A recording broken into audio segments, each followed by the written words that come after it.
भिखारी विधवा महिला ने सिर्फ एक रोटी मांगी थी, करोड़पति ने अपने घर ले जाकर जो दिया। इंसानियत मर गई। गरीब बेवा सुहासिनी की एक सूखी रोटी की पुकार पर जब धनवान सेठ धनंजय उसे अपनी हवेली ले गए तो जो घटा उसने इंसानियत के नाम पर एक गहरा प्रश्न चिन्ह लगा दिया। क्या अमीरी इंसान को अंधा कर देती है? कड़कड़ाती सर्दियों की वह शाम थी।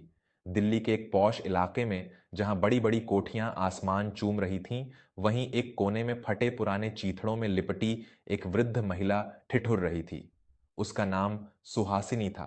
कभी भरा पूरा परिवार था उसका, लेकिन वक्त की मार ने उसे दर दर की ठोकरें खाने पर मजबूर कर दिया था। भूख से उसकी अंतद्धियां ऐंठ रही थीं। पिछले 2 दिनों से उसने अन्न का एक दाना नहीं खाया था। उसी गली के नुक्कड़ पर एक विशाल महलनुमा घर था। वह घर था शहर के सबसे रईस और नामी उद्योगपति सेठ धनंजय राठौर का। उनकी दौलत के चर्चे दूर दूर तक थे। सुहासिनी ने हिम्मत जुटाई और कांपते कदमों से उस आलीशान घर के लोहे के विशाल गेट की ओर बढ़ी।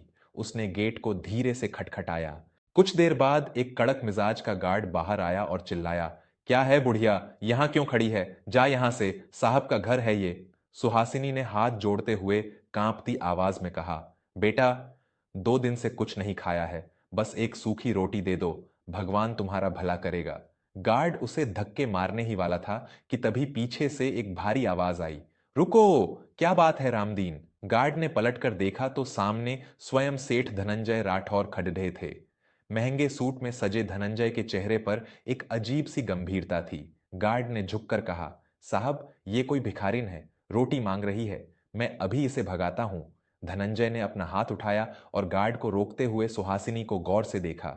उसकी फटी पुरानी साध्वी, अंदर धंसी हुई आंखें और कुपोषण से जर्जर शरीर देखकर धनंजय की आंखों में कुछ पल के लिए एक चमक सी आई।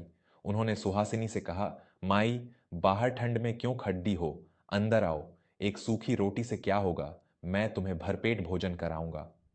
सुहासिनी को अपने कानों पर यकीन नहीं हुआ। उसे लगा मानो साक्षात भगवान ने उसके लिए अपने द्वार खोल दिए हों। उसकी आंखों से कृतज्ञता के आंसू बह निकले। उसने हाथ जोड़कर कहा, भगवान आपका घर हमेशा भरा रखे बाबूजी। धनंजय उसे अपने साथ उस विशाल हवेली के अंदर ले गए। अंदर का नजारा देखकर सुहासिनी की आंखें चौंधिया गईं। झूमर, मखमली कालीन और कीमती सजावट ने उसे अचंभित कर दिया। धनंजय उसे सीधा डाइनिंग हॉल में ले गए, जहां एक बहुत बड़ी डाइनिंग टेबल सजी हुई थी। उन्होंने अपने एक नौकर को आवाज दी, गोविंद, माई के लिए खाना लाओ। कुछ ही मिनटों में गोविंद एक चांदी की थाली में 56 भोग सजाकर ले आया। गर्म पूरी, कई तरह की सब्जियां, मिठाइयां और फल देखकर सुहासिनी के मुंह में पानी आ गया। उसने सोचा, शायद इस दुनिया में इंसानियत अभी भी जिंदा है। धनंजय एक कुर्सी पर बैठ गए और उन्होंने एक अजीब सी मुस्कान के साथ कहा, खाओ माई, पेट भर के खाओ। सुहासिनी ने कांपते हाथों से खाना शुरू किया। वह बहुत भूखी थी, इसलिए वह जल्दी जल्दी निवाले तोड़कर मुंह में डालने लगी। उसे खाते हुए देखकर धनंजय की आंखों में एक अजीब सी क्रूरता तैरने लगी। जब सुहासिनी आधा खाना खा चुकी थी, तभी धनंजय ने अचानक कहा, बस, अब रुक जाओ। सुहासिनी चौंक गई। उसके हाथ में एक निवाला था जो वहीं रुक गया। उसने हैरानी से धनंजय की ओर देखा। धनंजय ने अपनी जेब से एक महंगा सिगार निकाला, उसे जलाया और कश खींचते हुए बोले, खाना कैसा लगा माई? स्वादिष्ट था ना?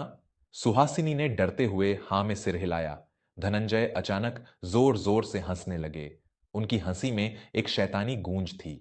उन्होंने कहा, यह खाना मैंने तुम्हें इसलिए नहीं खिलाया कि मुझे तुम पर तरस आ रहा था। यह खाना मैंने तुम्हें इसलिए खिलाया क्योंकि मैं अपनी आंखों से देखना चाहता था कि एक इंसान भूख से कितना गिर सकता है, कैसे वो जानवरों की तरह खाने पर टूट पड़ता है। सुहासिनी के हाथ से निवाला छूटकर थाली में गिर गया। उसकी आंखों में जो कृतज्ञता थी वो अब दहशत में बदल गई थी। धनंजय ने आगे कहा, जानती हो, ये खाना जो तुमने अभी खाया है, ये मेरे कुत्ते शेरू का बचा हुआ खाना है। मैंने उसे कल पार्टी में इतना खिला दिया था कि उसने आज खाना छोड़ दिया, तो मैंने सोचा इसे फेंकने से अच्छा है कि किसी भिखारी को खिला दूं। आखिर तुम जैसों की औकात ही क्या है? तुम लोग तो वैसे भी कूड़े कचरे से खाना निकाल कर खाने वाले लोग हो। सुहासिनी के कानों में धनंजय के शब्द पिघले हुए शीशे की तरह चुभ रहे थे। उसे लगा जैसे किसी ने उसका दिल चीर दिया हो। जिस इंसान को वह भगवान समझ रही थी, वह दरअसल एक राक्षस था। उस हवेली की चकाचौंध के पीछे एक इतना घिनौना सच छिपा था, उसने सपने में भी नहीं सोचा था। धनंजय अपने नौकर की ओर मुद्दे और कड़ाकती आवाज में बोले, गोविंद, इस बुढ़िया को धक्के मारकर बाहर निकालो, और हाँ, वो चांदी की थाली वापस लेना मत भूलना, ये लोग बहुत चोर होते हैं। गोविंद ने सुहासिनी की बांह पकड़ दी और उसे घसीटते हुए मुख्य दरवाजे की ओर ले जाने लगा।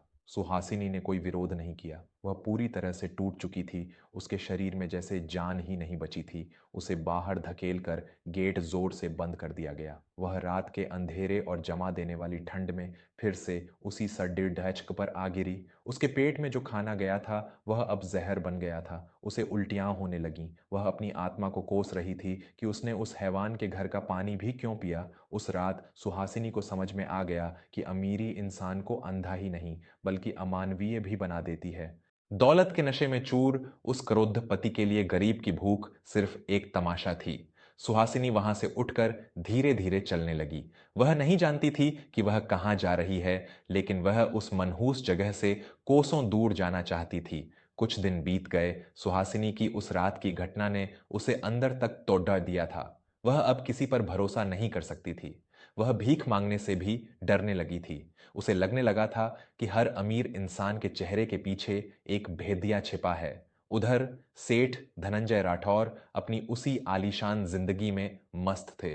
उनके लिए सुहासिनी सिर्फ एक पल का मनोरंजन थी जिसे वह भूल चुके थे, लेकिन नियति का पहिया घूम रहा था। एक दिन धनंजय को अपने एक प्रोजेक्ट के सिलसिले में शहर से बाहर जाना था। वह अपनी महंगी गाड़ी में बैठकर निकले। उनके साथ उनका ड्राइवर था। रास्ता एक सुनसान पहाड़ी इलाके से होकर गुजरता था। अचानक उनकी गाड़ी का एक टायर फट गया और गाड़ी बेकाबू होकर एक गहरी खाई में जा गिरी। हादसा बहुत भयंकर था। ड्राइवर की मौके पर ही मौत हो गई। धनंजय बुरी तरह जख्मी थे। उनके दोनों पैरों की हड्डियां टूट चुकी थीं और सिर से खून बह रहा था। वह दर्द से कराह रहे थे। उनका महंगा फोन भी चकनाचूर हो चुका था। वह उस खाई में फंसे हुए थे और मदद के लिए कोई नहीं था। रात हो चुकी थी और ठंड बढ़ने लगी थी। धनंजय को प्यास लगने लगी थी। उनकी दौलत, उनका रुतबा, सब उस खाई में बेकार थे। वह मदद के लिए चिल्ला रहे थे, लेकिन उनकी आवाज जंगल के सन्नाटे में खो जाती थी। तभी उन्होंने ऊपर सडडेच पर एक हल्की सी रोशनी देखी। वह एक लालटेन की रोशनी थी। धनंजय ने अपनी पूरी ताकत लगाकर चिल्लाया, बचाओ, कोई मुझे बचाओ। कुछ देर बाद एक परछाई खाई की ओर नीचे उतरती हुई दिखाई दी।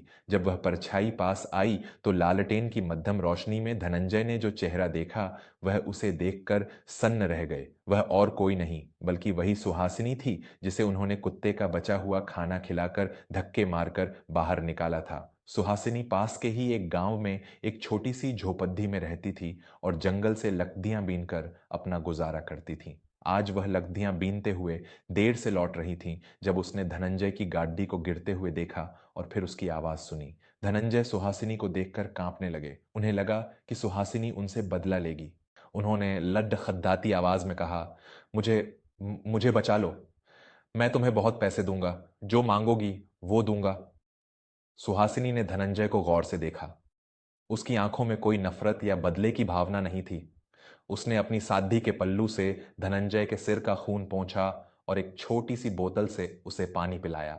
फिर सुहासिनी ने कहा, बाबूजी, दौलत इंसान को सब कुछ दे सकती है, लेकिन इंसानियत नहीं खरीद सकती। आपने मुझे कुत्ते का झूठा खाना खिलाया था, लेकिन मैं आपको मरने नहीं दूंगी, क्योंकि मेरी भूख से मेरी इंसानियत नहीं मरी थी। सुहासिनी ने अपनी पूरी ताकत लगाकर धनंजय को सहारा दिया और उसे धीरे धीरे खाई से बाहर निकालने लगी। वह एक कमजोर वृद्ध महिला थी और धनंजय एक भारी भरकम इंसान, लेकिन सुहासिनी के इरादे मजबूत थे। घंटों की मशक्कत के बाद उसने धनंजय को सरडाडेडाक तक पहुंचा दिया। फिर वह दौड़ाकर पास के गांव में गई और कुछ लोगों को मदद के लिए बुला लाई। गांव वालों ने धनंजय को अस्पताल पहुंचाया। कुछ हफ्तों बाद जब धनंजय ठीक होकर अस्पताल से बाहर आए तो वह एक पूरी तरह से बदले हुए इंसान थे। उनका घमंड टूट चुका था। उन्हें एहसास हो गया था कि इंसान की असली दौलत उसका बैंक बैलेंस नहीं, बल्कि उसका दिल और उसकी इंसानियत है। वह सुहासिनी को ढूंढते हुए उसी गांव में गए। जब उन्होंने सुहासिनी को देखा तो वह उसके पैरों में गिर पड्डी डाहे और फूट फूट कर रोने लगे। उन्होंने कहा, मुझे माफ कर दो माई, मैं इंसान नहीं शैतान था। तुम्हारी एक रोटी की कीमत मुझे अब समझ आई है। तुमने मेरी जान बचाकर मुझ पर जो एहसान किया है उसे मैं 7 जन्मों में भी नहीं चुका सकता। सुहासिनी ने मुस्कुराते हुए धनंजय को उठाया और कहा, भगवान तुम्हें सद्बुद्धि दे बेटा। बस एक बात याद रखना, जब भी कोई भूखा तुम्हारे दरवाजे पर आए तो उसे कुत्ते का झूठा नहीं बल्कि इज्जत की एक रोटी देना। धनंजय ने सुहासिनी को अपनी धर्म की मां बना लिया और उसे पूरे सम्मान के साथ अपनी हवेली ले आए। उन्होंने अपना आधा धन गरीबों और बेसहारों के लिए दान कर दिया और एक बद्दा अन्न क्षेत्र खुलवाया जहां कोई भी भूखा पेट भर खाना खा सकता था। उस दिन के बाद से सेठ धनंजय राठौर के दरवाजे से कोई भी खाली हाथ नहीं लौटा। इंसानियत जो कभी उनके घर में मर चुकी थी, आज सुहासिनी के कारण फिर से जिंदा हो गई थी। क्या आपको लगता है कि धनंजय को सुहासिनी से माफी मांगने के बाद भी उसके पापों की सजा मिलनी चाहिए थी?